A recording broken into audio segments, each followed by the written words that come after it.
राजा धृतराष्ट्र की सभा में द्यूत का खेल चल रहा था। एक तरफ थे सम्राट युधिष्ठिर और दूसरी तरफ Duryodhan.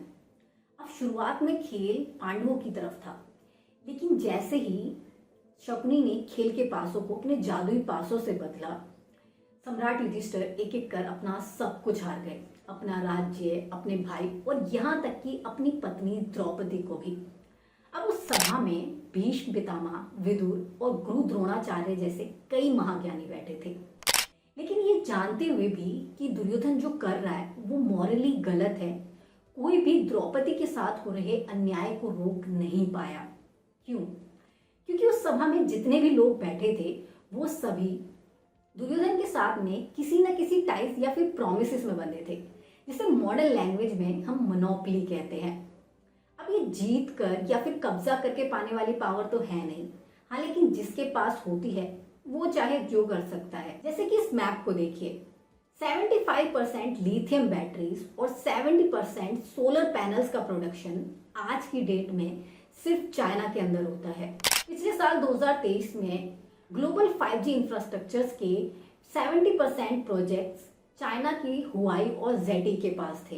And that's not enough. 58% global electric vehicle production, 57% steel market and world largest exporter and producer of auto repairing parts and construction material. कैसे? तो इसका जवाब है मेटल एंड मिनरल मोनोपोली। अच्छा, क्या वैसे आप जानते हैं कि अरेबियन पेनिनसुला में तेल की खोज किसने की थी? वो अमेरिकन थे जिन्होंने यहाँ पर तेल ढूंढा था। लेकिन जैसे ही यहाँ के देशों को ऑयल की वैल्यू पता चली, उन्होंने OPEC की फॉर्मेशन कर अमेरिकन कंपनीज को ऑयल मोनोपोलाइज करने से रोक लिया। हाँ, लेकिन मेटल एंड मिनरल्स ऑयल की तरह नहीं है, ये लगभग दुनिया के हर एक देश के पास में मौजूद है। शायद यही वजह है कि दुनिया के ज्यादातर देशों ने इन रिसोर्सेज की परवाह नहीं की और फ्री हैंड चाइना को वर्ल्ड के most precious and valuable metals and minerals को मोनोपोलाइज करने दिया, जिसकी वजह से आज US, कनाडा, जापान, यूरोप और दुनिया के कई और बड़े देश डाउनफॉल के पिन पॉइंट पर खड़े हैं। बस एक गलती और सब कुछ बर्बाद। जैसे कि ग्लोबल गैलीनियम प्रोडक्शन का 98% अकेले चाइना में प्रोड्यूस होता है। ये वो मिनरल है जो कि बक्साइट का बाय प्रोडक्ट है और अपनी chemical and physical properties like handling high temperature, voltages और फ्रीक्वेंसी की वजह से ट्रेडिशनल सिलिकॉन चिप्स के कंपैरेटिवली स्मॉलर, फास्टर और ज्यादा इफिशिएंट माना जाता है। और ज्यादातर देश गैलीनियम का इस्तेमाल कमर्शियल से ज्यादा डिफेंस सेक्टर में एडवांस रडार सिस्टम, मिसाइल्स और दूसरे कई डिफेंस एप्लीकेशंस को बनाने के लिए करते हैं, which makes this mineral more precious and shows the clear monopoly of China in the mineral industry. But the question is कि चाइना ने ये सब किया कैसे? क्योंकि ऐसा तो है नहीं कि दुनिया के सारे मेटल एंड मिनरल्स के रिजर्व सिर्फ चाइना के पास हैं और अमेरिका और जापान जैसे सुपर पावर्स उसे रोकने में फेल कैसे हुई। इस मैप को ध्यान से देखिए। चाइना के पास में वर्ल्ड के लार्जेस्ट रेयर अर्थ एलिमेंट मौजूद हैं। 50% टंगस्टन, 32% एंटीमनी और 77% ग्रेफाइट रिजर्व। लेकिन ग्लोबल मार्केट को कंट्रोल करने के लिए इतना काफी नहीं है, क्योंकि दुनिया के कई देश हैं जिनके पास में चाइना से भी ज्यादा रिजर्व मौजूद है। और किसी भी सेक्टर में मोनोपोली तभी पॉसिबल होती है जब कोई देश या फिर ऑर्गेनाइजेशन मैक्सिमम रिजर्व्स होल्ड नहीं करता है, बल्कि शुरू से लेकर एंड तक उसके हर एक स्टेप को कंट्रोल करता है। लेकिन ऐसा करने के लिए भी कोई ट्रिगर पॉइंट या फिर इंसिडेंट की जरूरत पड़ती है। जैसे कि दुर्योधन को वो सब करने के लिए उस एक इंसिडेंट ने इंस्टिगेट किया जो कि उसके साथ इंद्रप्रस्थ में हुआ था। जबकि चाइना के केस में उसकी मेटल मोनोपोली 2 रीजंस की वजह से इवॉल्व हुई। पहला, माओ की एक्सट्रीमिस्ट पॉलिसीज जिसने चाइना की इकोनॉमी को बर्बाद करके रख दिया था, और दूसरा 20th सेंचुरी में रशिया और अमेरिका की स्नैचिंग डिप्लोमेसी, जिसकी वजह से एशिया के कई देश उस वक्त बर्बाद हो गए थे और खुद को बचाने के लिए चाइना को कुछ ऐसा चाहिए था जिस पर सिर्फ उसका कंट्रोल हो। और जो मेटल्स हैं वो ह्यूमन इवोल्यूशन में शुरू से ही सेंटर वेपन रहे हैं, लेकिन एक टाइम के बाद ये इतने ज्यादा कॉमन हो गए कि किसी को भी इन्हें कंट्रोल करने का ख्याल नहीं आया। पर चाइना ने अपने रूट्स को कभी नहीं छोड़ा। मिंग डायनेस्टी के टाइम चाइना वर्ल्ड का लार्जेस्ट आयरन ओर प्रोड्यूसर हुआ करता था और यूरोप और अफ्रीका तक इसका ट्रेड किया करता था। एंड यहीं से उसके स्टील किंग बनने के भी ट्रेस मिलते हैं। हालांकि वो अलग बात है कि 1949 के बाद माओ की एक्सट्रीमिक पॉलिसीज की वजह से चाइना की ये मेटल इंडस्ट्री भी डिस्टर्ब हो गई थी और एक टाइम तो ऐसा आया जब चाइना को जापान से स्टील एक्सपोर्ट करना पड़ता था। पर इसी एक्सट्रीमिज्म ने चाइना के कई कम्युनिस्ट लीडर्स के व्यू पॉइंट को भी चेंज किया। 1976 में माओ की डेथ के बाद चाइना में एक नए एरा की शुरुआत हुई, जिसका मोटिव एक इनकल्सिव इकोनॉमिक सोसाइटी डेवलप करना था, लेकिन अथॉरिटेरियन गवर्नमेंट के अंदर। एक्सपोर्ट और इंपोर्ट पर से रिस्ट्रिक्शंस हटाए गए और एक फ्रेंडली मैन्युफैक्चरिंग मार्केट डेवलप की गई।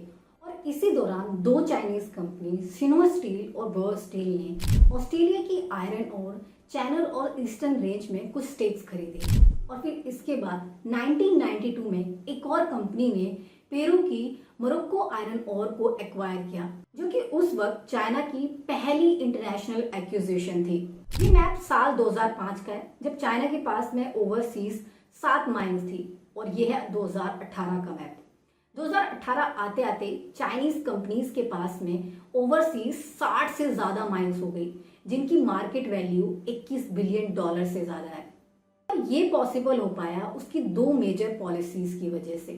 पहला, गो आउट या फिर गो ग्लोबल स्ट्रेटेजी, जिसे चाइना ने 2000 में शुरू किया था, और इसके अंडर उसने अपनी कंपनियों को ओवरसीज एक्सप्लोरेशन, एक्सपेंशन और एक्विजिशन के लिए फंड किया।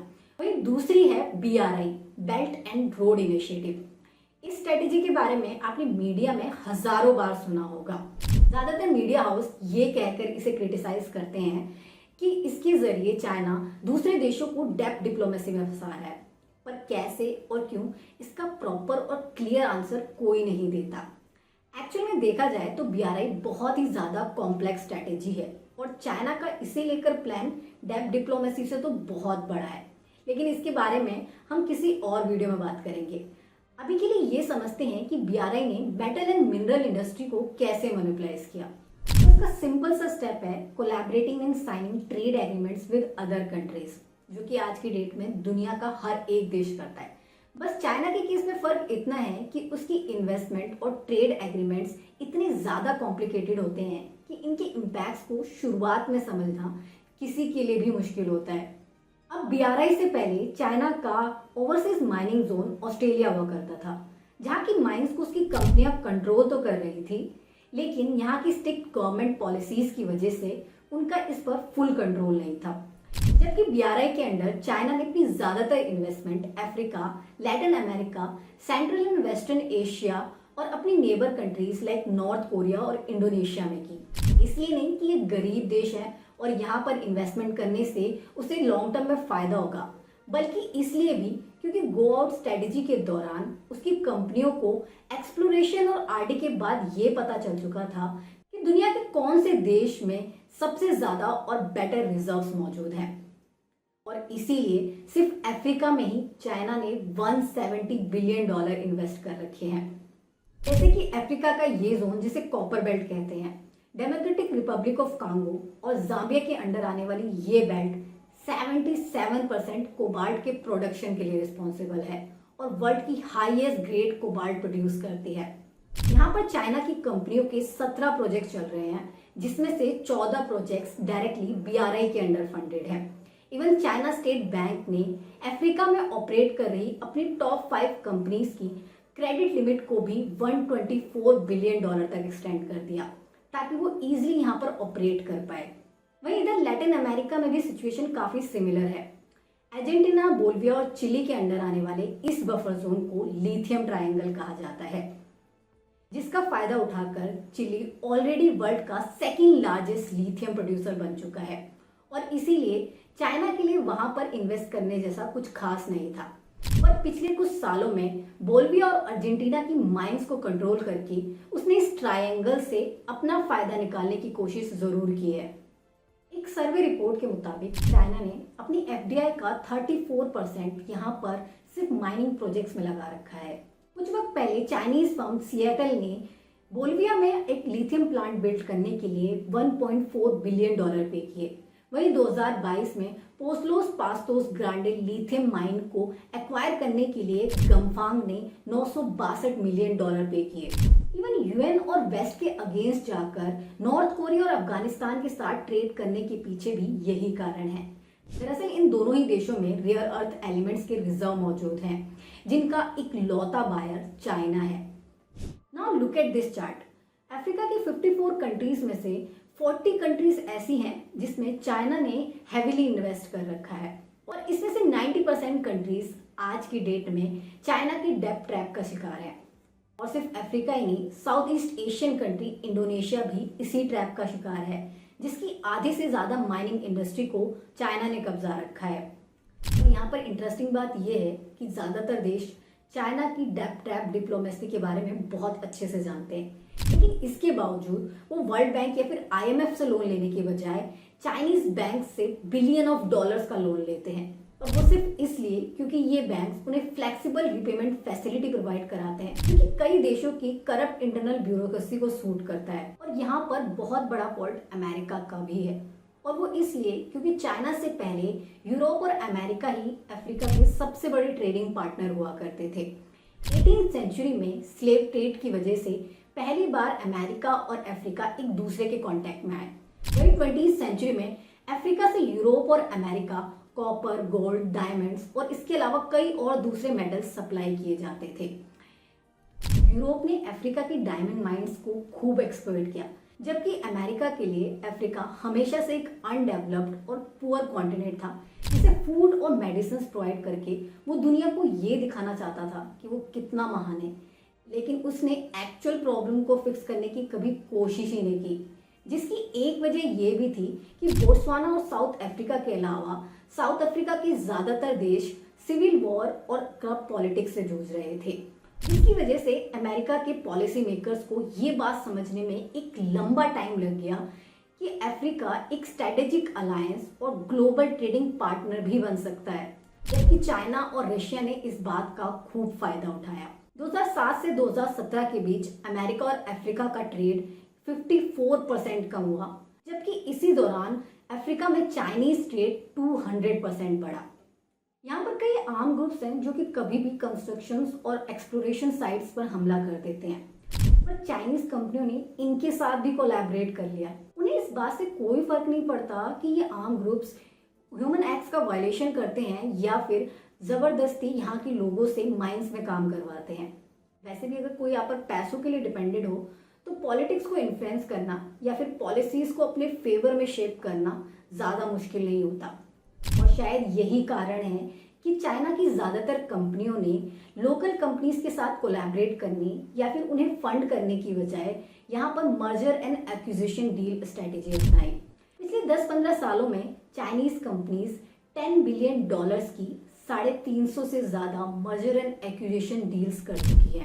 फेमस जिजिन माइनिंग ग्रुप 2010 से लेकर अब तक 21 गोल्ड माइंस को एक्वायर कर चुका है, जिसमें साइबेरिया की टिमोक और बोर बेसिन जैसी फेमस माइंस शामिल है। वहीं Chinese non ferrous mining corporation की जाम्बिया, लाओस, थाईलैंड और मंगोलिया में 18 कॉपर एसिड्स हैं, और इस कंपनी ने हाल ही में कजाकिस्तान में भी एक बड़ी कॉपर माइन शुरू करने की अनाउंसमेंट की है, जहां पर yearly 3 lakh ton copper produce किया जाएगा। और ये हैं दूसरी चाइनीज कंपनीज जिनके ओवरसीज बक्साइट, एल्युमिनियम और कई दूसरे मेटल प्लांट्स मौजूद हैं। ट्रेड एग्रीमेंट्स और पॉलिटिकल इन्फ्लुएंस की वजह से इन कंपनियों के लिए रॉ मटेरियल को लो प्राइस पर इंपोर्ट करना आसान हो जाता है, जिससे रिफाइनिंग और स्मेल्टिंग प्रोसेस के बाद ये कंपनियां प्रोडक्ट और बाय प्रोडक्ट्स में कन्वर्ट करती हैं, जैसे कि गैलिनियम और जेरेनियम। अब क्योंकि इंपोर्ट ही लो प्राइस पर किया है, इसलिए इन कंपनियों के लिए डोमेस्टिक और इंटरनेशनल मार्केट में अपने प्रोडक्ट्स को चीप रेट्स पर सेल करना भी आसान हो जाता है, जिन चीप रेट्स की वजह से ही टेस्ला, एप्पल, इंटेल और मैक्रॉन टेक्नोलॉजी जैसी अमेरिकन कंपनियां भी अपने प्रोडक्ट्स के लिए मेटल चाइना से ही सप्लाई करती हैं, और इसकी वजह से अमेरिका की खुद की मेटल इंडस्ट्री बर्बाद हो गई। इवन टेस्ला और एप्पल के चाइना में अपने प्लांट्स लगाने के पीछे भी यही कारण था, ताकि वो अपने प्रोडक्ट्स के लिए मेटल चाइना से आसानी से लो कीमत पर इंपोर्ट कर सके। वहीं पिछले साल जब चाइना ने अचानक गैलीनियम के एक्सपोर्ट पर बैन लगाने की अनाउंसमेंट की, तो suddenly Japan, South Korea, Netherlands और यूएस की कंपनीज ने अपने गैलीनियम के इंपोर्ट को इंक्रीज कर दिया ताकि वो बैन से पहले ही अपने पास इनफ गैलीनियम स्टोर करके रख सके। और इस सारे केओस की वजह से उस समय ग्लोबल मार्केट में गैलीनियम की प्राइस सिर्फ एक हफ्ते के अंदर 27% बढ़ गए थे। और ये थ्रेट कितना बड़ा है इसका अंदाजा आप यूएस जियोलॉजिकल सर्वे की इस स्टेटमेंट से लगा सकते हैं। इसके मुताबिक अगर 30% तक गैलीनियम का प्रोडक्शन डाउन जाता है तो इससे यूएस को $600 बिलियन का लॉस होगा, यानी कि यूएस जीडीपी का 2%। और सिर्फ गैलीनियम ही नहीं, 9 और ऐसे मेटल्स हैं जिनके लिए अमेरिका चाइना पर हाईली डिपेंडेड है। और सेम स्टोरी जापानीज और यूरोपियन मार्केट की भी है। जब बाहर सस्ता मिल रहा है तो कोई अपने घर में महंगी फैक्ट्री क्यों लगाना चाहेगा। लेकिन ज़्यादातर देश ये बात भूल गए कि चीपर प्राइस उनकी चाइना पर डिपेंडेंसी को बढ़ा रहे हैं। और जब ये डिपेंडेंसी 80 to 90% पहुंच गई तो चाइना ने इस इंडस्ट्री को मोनोपलाइज करना शुरू कर दिया। कुछ वक्त पहले चाइना की कॉमर्स मिनिस्ट्री ने एंटीमनी के एक्सपोर्ट पर ये कहकर लिमिट लगा दी कि उनके लिए पहले अपने नेशनल इंटरेस्ट को पूरा करना जरूरी है। एक्सपोर्ट पर टैक्सेस बढ़ाना, टैरिफ इंक्रीज करना या फिर बैन इम्पोज करना, ये सब तरीके होते हैं ग्लोबल मार्केट में प्राइस को इंक्रीज करने के और शायद अपनी मोनोपोली को शो करने के भी। इसीलिए जब BYD जैसी चाइनीज कंपनियां टेस्ला को ओवरटेक करती हैं या फिर Huawei in house 7nm processor build करता है तो इसमें कुछ भी सरप्राइजिंग नहीं लगता। और ऐसा नहीं है कि अमेरिका या फिर दूसरे देशों ने इस मोनोपोली को तोड़ने की कोशिश नहीं की है।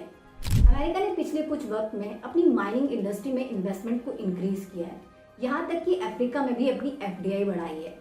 पर प्रॉब्लम ये है कि चाइना का ये ट्रेडिशनल बिजनेस है जिसे वो कई सेंचुरीज से चलाता हुआ आ रहा है और बाकी देश इसमें अभी नए नजर आते हैं।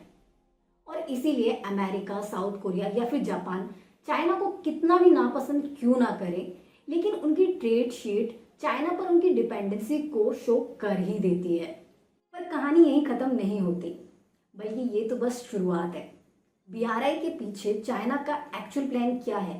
क्या ये सिर्फ भारत और यूएस को काउंटर करने की एक जियोपॉलिटिकल स्ट्रैटेजी है या फिर चाइना कुछ और प्लॉट कर रहा है? जानना चाहते हैं तो जल्दी से लाइक बटन को प्रेस कर दें और चैनल को भी सब्सक्राइब जरूर कर लें।